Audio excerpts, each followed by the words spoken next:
During the Second World War, American bomber crews faced odds that would make most people think twice about volunteering.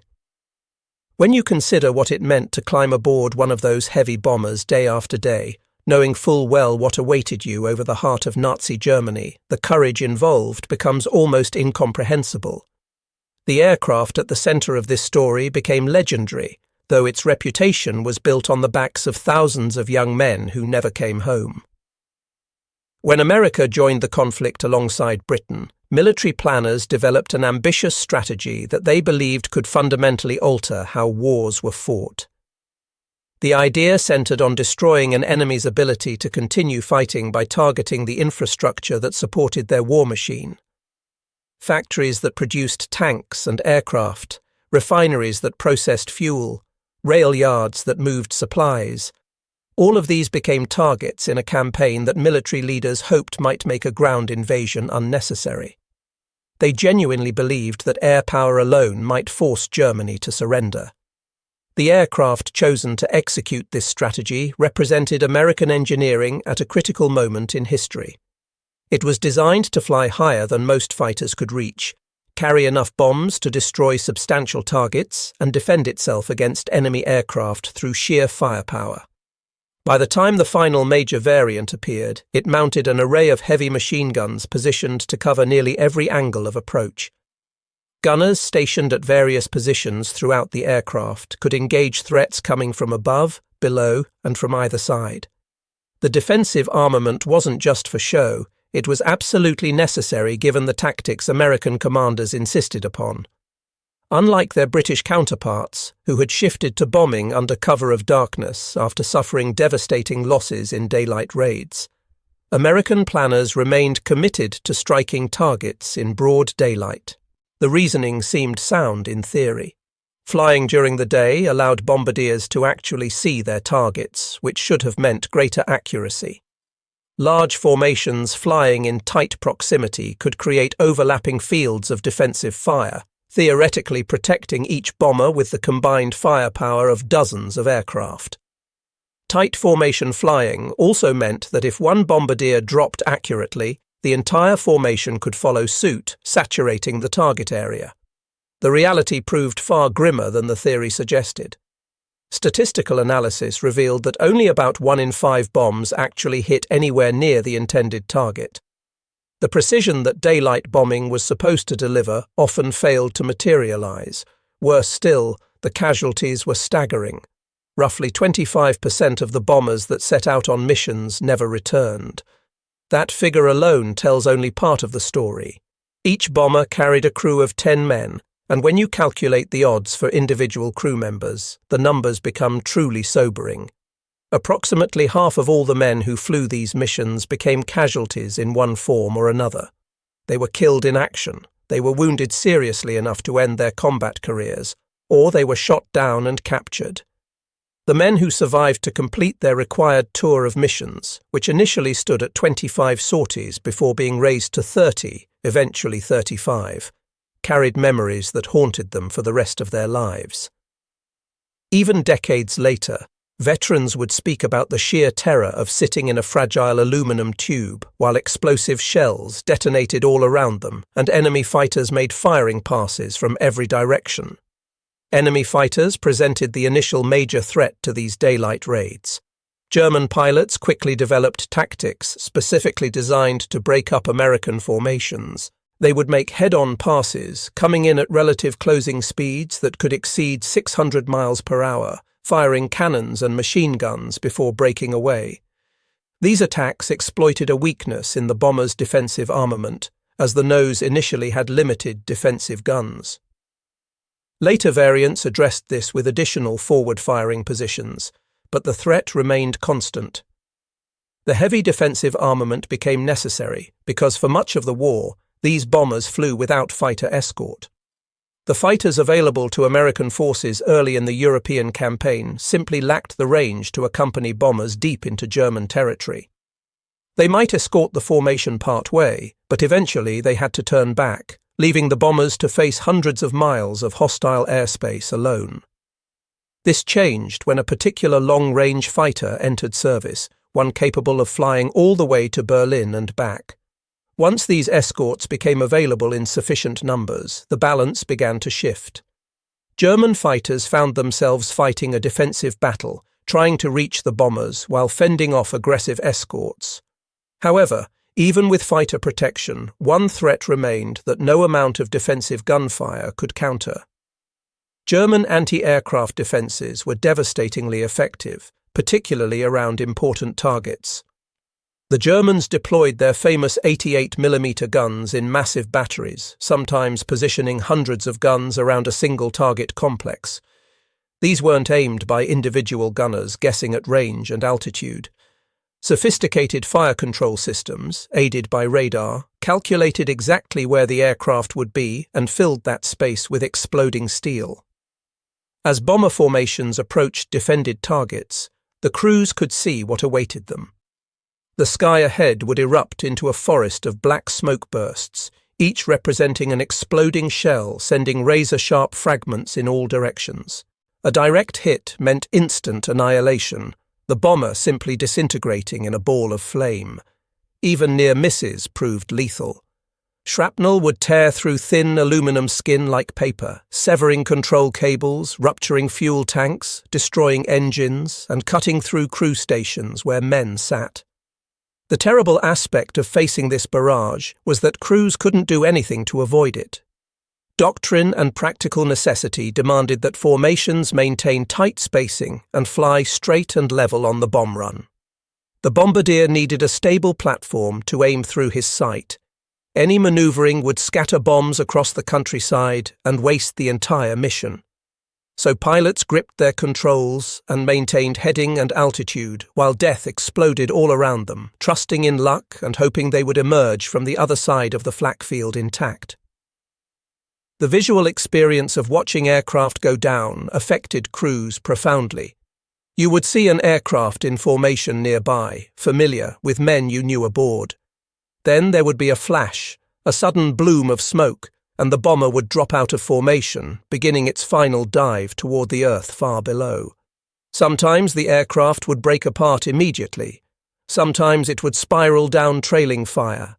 The survivors in the remaining aircraft would watch, counting parachutes, hoping to see 10 white blossoms appear. Usually they counted far fewer. Often they counted none at all. Yet even after releasing their bombs, crews weren't safe. The return journey meant flying over more defended territory, past more fighter bases, across hundreds of miles where anything could go wrong. Damaged aircraft struggled to keep up with formations, making them vulnerable to prowling fighters looking for stragglers. Aircraft with wounded aboard faced desperate races against time. Those low on fuel faced impossible calculations about whether they could reach home or would have to ditch in the sea. Despite these horrific odds, the bomber developed a reputation for toughness that became part of its legend. Crews who made it back brought with them stories of damage that seemed incompatible with flight. Aircraft returned with engines shot away, huge sections of wing missing, tail surfaces mangled beyond recognition. The sight of these battered aircraft struggling across the English Channel became disturbingly routine, each one a testament to both the punishment the design could absorb and the skill and determination of the crews flying them. One particular incident stands out as almost defying belief. In early 1943, a mission launched from North Africa targeting enemy-held ports along the Mediterranean coast. The bombing portion of the mission proceeded according to plan, and the formation turned for the long flight back to base. During the return leg, enemy fighters intercepted the formation and pressed aggressive attacks. One bomber found itself targeted by 2 fighters making a head-on pass. The gunners aboard responded, their fire striking one of the attacking aircraft and sending it spiraling down in flames. The second fighter, its pilot wounded during the attack run, lost control of his aircraft. Instead of pulling away, the out-of-control fighter continued forward, colliding with the bomber. The fighter's wings, acting like enormous blades, sliced deep into the bomber's fuselage just forward of the tail section. The impact cut through the aircraft's structure, severing nearly everything that held the tail to the rest of the airframe. Control cables were cut, structural members were sheared, and the entire tail section was left hanging by only a few twisted strips of metal and a narrow section of floor. The tail gunner, positioned in the very rear of the aircraft, suddenly found himself in an impossible situation. The section he occupied had effectively become a separate object, swinging wildly in the slipstream behind the main fuselage, connected by only the most tenuous of links. He could look forward and see daylight through the massive gash where the fuselage had been cut. From his perspective, he was riding in what amounted to a debris field that was somehow still attached to a flying aircraft. Another aircraft in the formation manoeuvred close enough for the crew to witness what had happened. One crew member managed to retrieve a camera and snap a photograph that later became one of the war's most surreal images.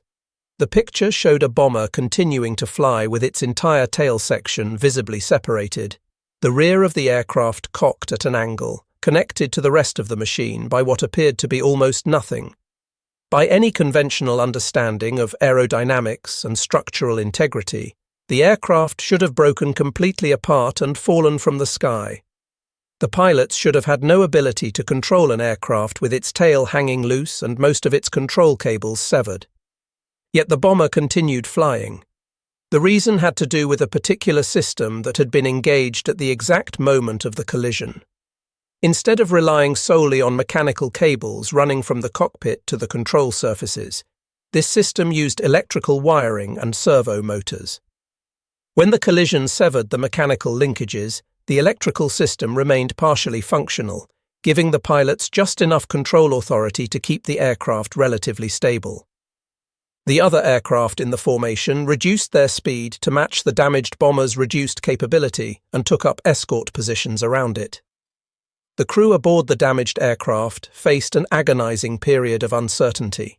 They had cleared the area of immediate enemy activity, but they still had to traverse hundreds of miles of potentially hostile territory, cross open water, and somehow land this barely connected collection of parts without tearing the aircraft completely in two. Against all odds, they succeeded. The aircraft remained airborne throughout the long flight home. It cleared enemy territory without being intercepted. It made it across the water. And finally, the pilots managed to set it down on a runway without the tail section separating. When the crew climbed out and assessed the damage from the ground, what they saw confirmed how improbable their survival had been. The tail was secured to the aircraft by structural elements you could easily grasp with one hand. Remarkably, none of the crew suffered serious injuries. Even more remarkably, the aircraft was deemed repairable. Maintenance crews patched the massive damage, replaced what had been destroyed, and sent the bomber back into combat, where it continued flying missions until the war ended. If that story seems to stretch credibility, what happened to one particular crew member on a mission in early 1943 ventures even further into the realm of the unbelievable. In January of that year, a major raid targeted German submarine facilities on the French coast. These installations, built with massive concrete walls and roofs to protect submarines during maintenance, were considered priority targets. One of the bombers participating in this raid carried a crew that included a 20-year-old ball turret gunner on his 7th combat mission. The ball turret represented one of the most claustrophobic and vulnerable positions on the aircraft. Suspended beneath the fuselage in a plexiglass and metal sphere roughly 4 feet in diameter, the gunner sat curled in a fetal position with his knees drawn up, operating 2 heavy machine guns that could rotate to cover the lower hemisphere. It was cold, cramped, and offered minimal protection. The gunner couldn't wear a parachute while inside because there simply wasn't room. The procedure, if the aircraft was going down, was to rotate the turret to align the hatch with the fuselage door, climb up into the aircraft, retrieve your parachute from where it was stowed, put it on, and then exit the aircraft. This assumed you had time, and the aircraft was controllable enough to allow this sequence. As the formation approached the target, anti-aircraft fire filled the sky. The bomber took hits that knocked out one engine. Then a direct hit struck the right wing, causing catastrophic damage. The aircraft began spinning, centrifugal forces making movement nearly impossible. The ball turret gunner, realizing the aircraft was going down, began the desperate process of trying to save himself. He cranked the turret around by hand, fighting the G-forces from the spin. He managed to get the hatch aligned and pull himself up into the fuselage. Inside, he found chaos. Another explosion had occurred, and in the confusion and damage, his parachute had been destroyed.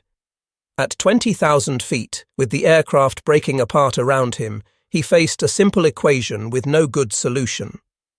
He could stay with the aircraft and ride it down to certain death, or he could jump without a parachute into 4 miles of empty air. Before he could make any decision, another blast tore through the disintegrating bomber and threw him clear of the wreckage. He fell unconscious almost immediately. At that altitude, temperatures plunge far below freezing, and the thin air provides insufficient oxygen. Hypoxia and extreme cold claimed his awareness as he plummeted toward the earth far below. He fell for approximately 4 miles, his body reaching terminal velocity, unconscious the entire time. He didn't hit the ground directly. Instead, his falling body crashed through the glass roof of a train station in the target city. The angled glass panels, rather than providing a solid impact surface, broke his fall incrementally, each shattering pane absorbing some energy. It wasn't enough to make the impact survivable under normal circumstances, but it was enough to mean he didn't die instantly. German soldiers stationed nearby heard the tremendous crash of something smashing through the station roof and investigated, expecting to find debris from a shot-down aircraft.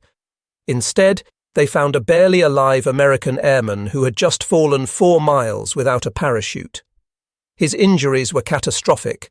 His right arm was broken, his right leg was broken, his nose was severely damaged. He had sustained injuries to one eye, and he had 28 separate shrapnel wounds from the explosions aboard the aircraft. The German troops, despite the ongoing raid and their role as enemies, were so astonished that this man was alive that they immediately summoned medical assistance. A doctor arrived and began emergency treatment, work that undoubtedly saved the airman's life. He was then transported to a prisoner of war camp, where he would spend the next 18 months in captivity. When Allied forces liberated the camps in 1945, he was among those freed.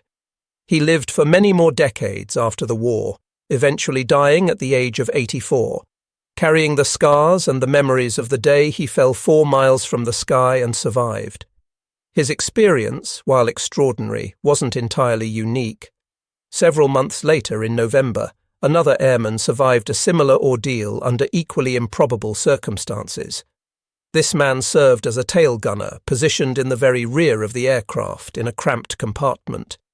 His bomber participated in a raid against one of Germany's most heavily defended cities, a major industrial and port centre bristling with anti-aircraft guns. Enemy fighters swarmed the formation, singling out his bomber for concentrated attack. During the engagement, he took bullets in both arms while attempting to return fire. The injuries were painful and bleeding heavily, but he remained at his position. Then an explosion nearby broke several of his ribs, making breathing agonizing. His parachute, stored near his position, was shredded by shrapnel and rendered useless. Shortly after, a direct hit from anti-aircraft fire struck the bomber's tail section. The explosion severed the entire tail from the rest of the aircraft. One moment he was part of a flying bomber, the next he was tumbling through space inside a detached section of fuselage. The tail section, spinning and tumbling as it fell from 20,000 feet, became his unwilling vehicle for a descent he had no way to control. Inside the tumbling wreckage, he tried to orient himself and find some way to escape, but the violent motion made any coordinated movement impossible. Eventually, he made a decision that probably saved his life. Instead of continuing to fight the motion and exhaust himself, he braced himself as best he could within the wreckage and prepared for impact. The tail section, still tumbling, struck a grove of tall pine trees.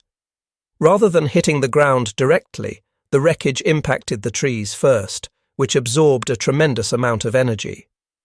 The trees bent, broke, and shattered, each impact bleeding off velocity that would otherwise have been transmitted directly into the final ground impact. It was still a terrible crash, but it was survivable in a way that a direct impact with the Earth would not have been.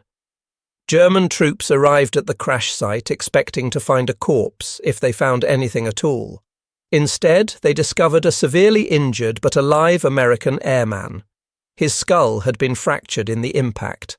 His body was covered with wounds from the earlier combat and additional injuries from the crash. His condition was critical. The Germans transported him to a prisoner of war camp where, by chance, a captured Serbian doctor was being held. This doctor, working with extremely limited supplies and equipment, somehow managed to provide enough care to keep the American alive.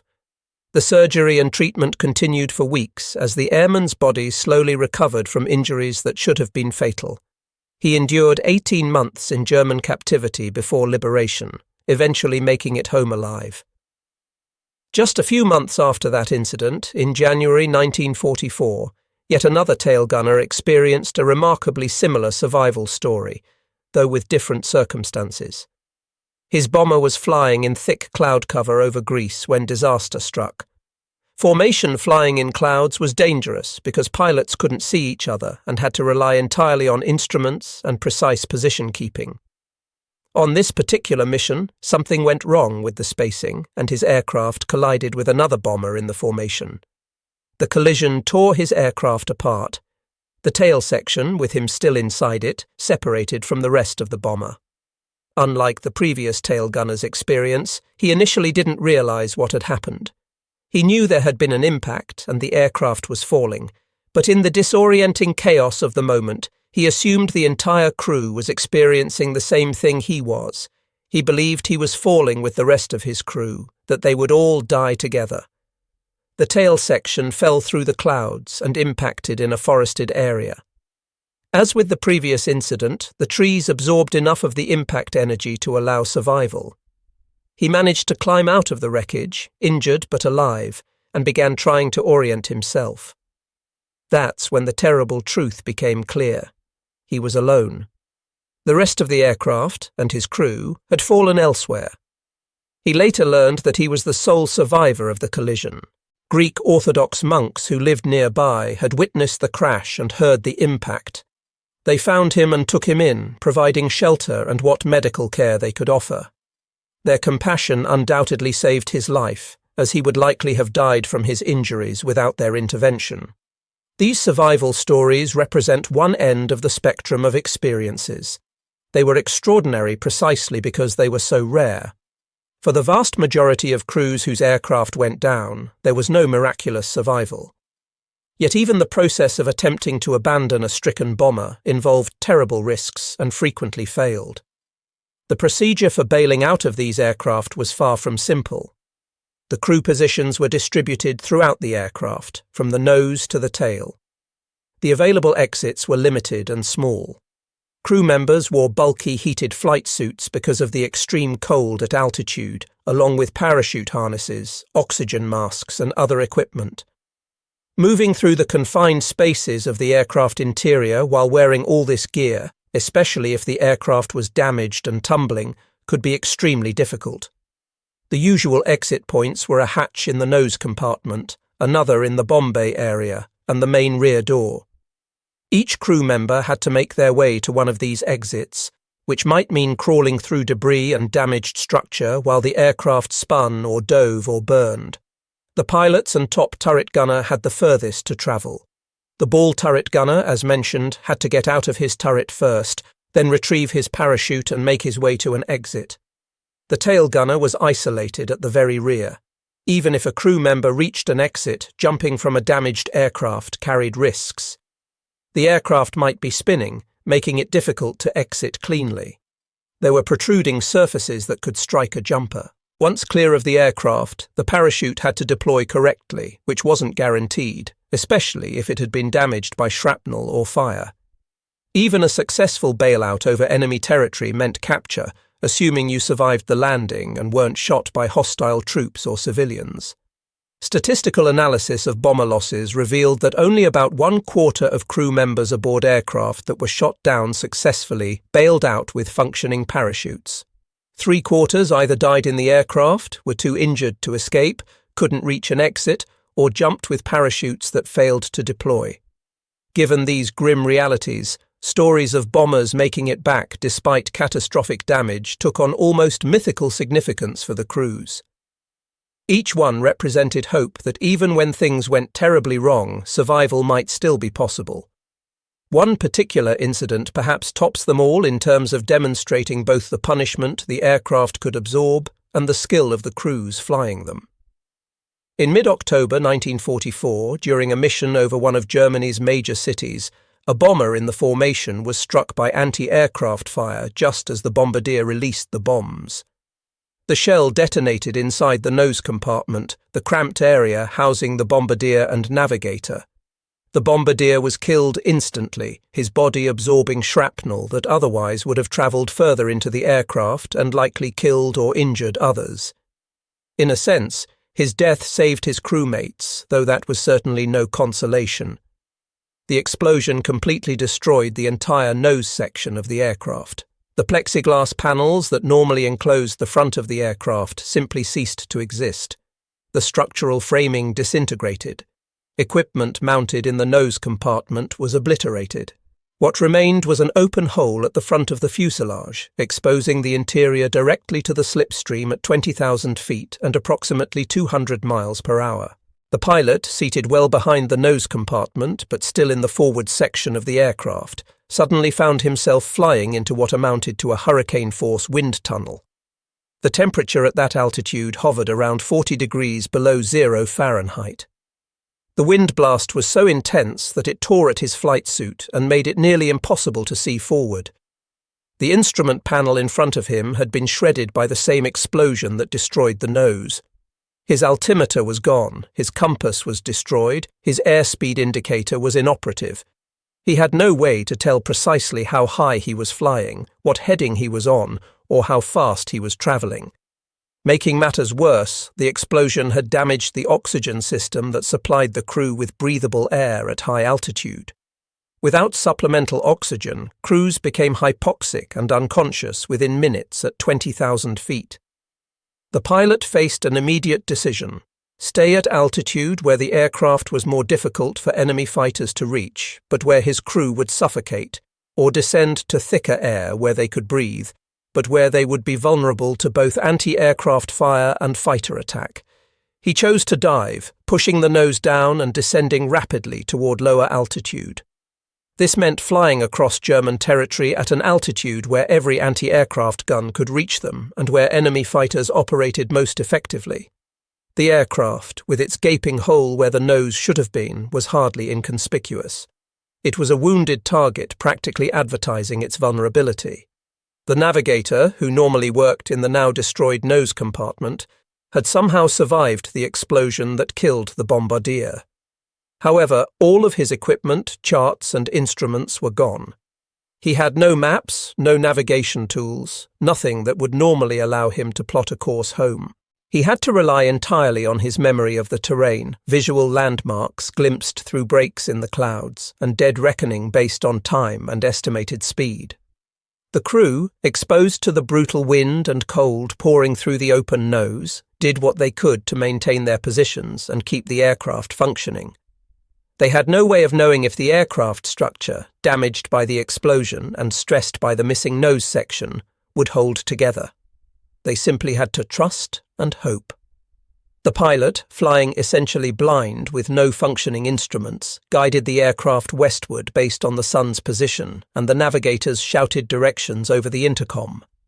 They crossed the Rhine River, a major landmark indicating they had reached territory recently liberated by Allied forces.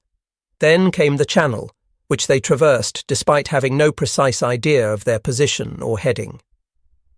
Eventually, the English coast appeared ahead of them. The pilot aimed for a bomber base he thought he recognized. Though with no instruments and limited visibility through the wind blast, he couldn't be certain. As they approached for landing, the full extent of their predicament became clear. The normal landing procedure involved deploying flaps to increase lift and allow a slower, more controlled touchdown. The aircraft's flaps were inoperative. Brakes, essential for stopping once on the runway, were also damaged and unreliable. And of course, there was no nose compartment to provide forward visibility during the landing roll. The pilot lined up with the runway as best he could, judging his approach by feel and the limited view he had from his cockpit position. He brought the aircraft down with no flaps, meaning they were moving much faster than normal on touchdown. With minimal braking capability, they rolled down the runway until friction and what remained of the brake system eventually brought them to a stop. When the aircraft finally came to rest and the crew climbed out, ground personnel who rushed to the scene stood in amazement at what they saw. An aircraft with no nose, no instruments, minimal control capability, and a host of other damage had been flown hundreds of miles across enemy territory and landed successfully with no fatalities among the surviving crew. The pilot was later awarded a high decoration for a landing that required skill, courage, and ability that few could match. These stories, remarkable as they are, represent just a handful of thousands of similar experiences. Every mission involved 10 men per aircraft, and hundreds of aircraft flew on major raids. Each crew faced the same risks, the same brutal conditions, the same impossible odds. Most crews who completed their required tours of duty did so without experiencing catastrophic damage or injury, though few escaped without at least some close calls. Many crews never completed their tours. Some were shot down on their first mission. Others made it through 20 or more missions before their luck ran out. The physical and psychological toll on these men was immense. Before each mission, they attended briefings where intelligence officers outlined the target, the expected defences, and the route. Seeing certain target names appear on the mission board caused visible reactions among the crews. Everyone knew which targets were heavily defended and which missions had historically produced high losses. Yet when their names appeared on the crew roster, they went. They climbed aboard their aircraft, ran through their pre-flight checks, and took their positions. The flight to the target could take hours, most of it over hostile territory. During this time, crews remained at their stations, constantly scanning for enemy fighters, monitoring their instruments and equipment, dealing with mechanical problems that inevitably arose. The cold was relentless, seeping through heated flight suits and making metal surfaces painful to touch even through gloves. Oxygen masks had to be worn continuously at altitude, making communication more difficult and adding to the sense of isolation. As they approached the target area, tension increased. Everyone knew what was coming. The first bursts of anti-aircraft fire would appear, black smudges against the sky ahead. Then the aircraft would enter the flak field, and the air around them would fill with explosions. The sound inside the aircraft was tremendous. The roar of engines, the blast of wind through any gaps or damage, the thunder of defensive guns firing, and the sharp cracks and booms of nearby flak bursts. The aircraft would shudder and shake from near misses, and everyone would wait for the hit that might come at any second. Then came the bomb run itself, those endless minutes of flying straight and level while the bombardier worked his sight and the pilot held the aircraft steady. Crews described this as the worst part, knowing you're making yourself an easy target, unable to take any evasive action, just waiting for the bombs to release so you could turn away and begin the journey home. After bombs away, there was usually a brief sense of relief, but the mission was far from over. The return flight meant more hours over enemy territory, more exposure to fighters and flak. Damaged aircraft struggled to keep pace with the formation. Wounded crew members needed first aid. Navigation became critical as fuel supplies dwindled. The English Channel, which represented safety, sometimes seemed impossibly far away.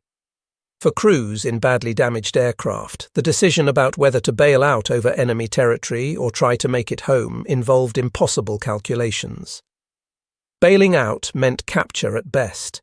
Trying to nurse a crippled bomber home meant risking the entire crew on an aircraft that might break apart or crash at any moment. Pilots had to weigh the condition of their aircraft, the severity of injuries among their crew, fuel remaining, distance to safety, and dozens of other factors, often while dealing with their own injuries and the stress of combat. Those who made it back to England still faced the landing. Battle damage often affected control systems, landing gear, or other critical components. Runways filled with aircraft returning from missions, some with wounded aboard who needed immediate medical attention.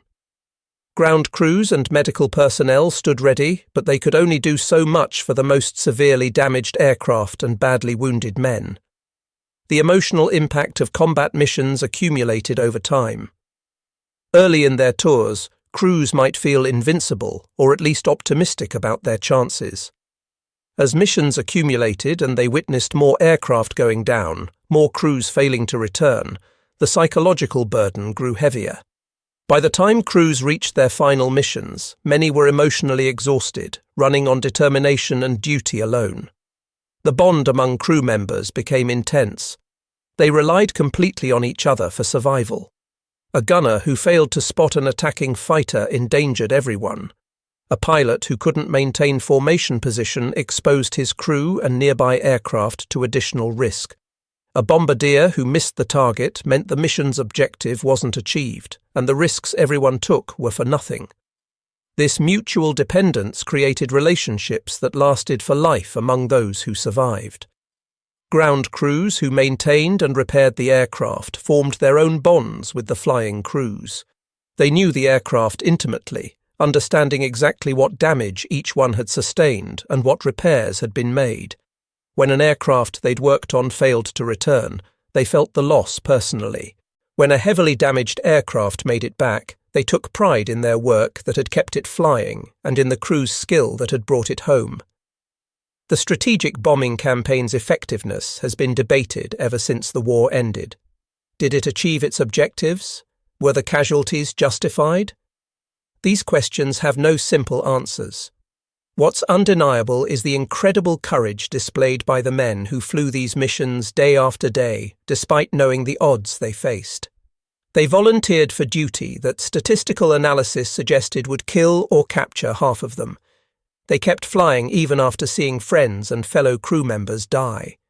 They trusted in their training, their aircraft, and each other, and they completed their missions. The experiences of those who survived shaped the rest of their lives. Some never spoke about what they'd been through. Others eventually began sharing their stories, ensuring that the sacrifices of those who didn't return would be remembered. Veterans organizations brought together men who'd served, allowing them to connect with others who understood what they'd experienced in a way that those who hadn't been there never could. The aircraft themselves became symbols, representing not just American industrial capability, but also the valor of the men who flew them. Museums preserved examples, maintaining them as flying aircraft when possible, allowing new generations to see and hear what these machines were like in operation. Each surviving example carries its own history of missions flown, damage sustained, and crews who served aboard it. When you look at one of these aircraft today, it's worth remembering what it represented during those years of combat. Every time one of these aircraft took off on a combat mission, 10 young men were betting their lives that they would return. The odds were against them. The defenses they faced were lethal and sophisticated. The conditions they endured were brutal, yet they kept flying, mission after mission, because they believed in their cause and trusted their crews. The statistics tell part of the story. Thousands of aircraft lost, tens of thousands of crew members killed or captured, hundreds of thousands of missions flown, millions of tons of bombs dropped. But statistics can't capture the individual experiences, the moments of terror and courage, the split-second decisions that meant life or death, the incredible feats of airmanship and survival that these crews demonstrated. That's why the specific stories matter. The aircraft that flew home with its tail nearly severed, the men who fell from the sky without parachutes and somehow lived, the crews who brought back aircraft so damaged that ground personnel couldn't believe they'd stayed airborne, the pilots who landed with no instruments and minimal control. Each story represents not just an extraordinary event, but also the typical determination and capability that these crews displayed across hundreds of thousands of missions. Understanding what these men faced and what they accomplished requires looking beyond the aircraft and the statistics to the human dimension of their experience, and that remains as powerful and relevant today as it was when these events occurred more than 80 years ago.